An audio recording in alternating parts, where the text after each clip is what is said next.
Welcome to Tony's Tech Tutorials. Getting to know Photoshop, Chapter 1. Opening and creating new documents. The first thing you'll do in Photoshop is either open a file or create a new one. So let's go over how to do both.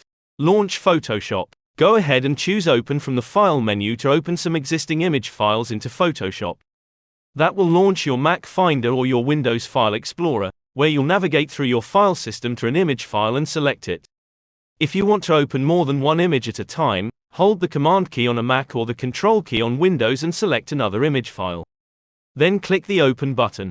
Both selected images open into Photoshop's editing workspace, which is called the document window. At the top of the document window, there is a tab for each open image, and the tab tells you the name of the image.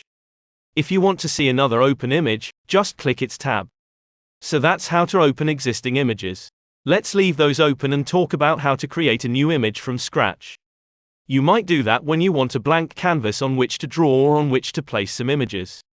So this time, from the File menu, let's choose New, which opens this new document window. Photoshop comes with a lot of blank document presets that you can start with. To find one that works for you, first select a category of documents from the top of the window: Photo, Print, Art, and Illustration. Or one of these others. I'm going to select a photo.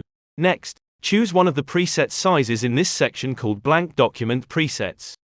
If you don't see one you like, there's an option here to view more presets.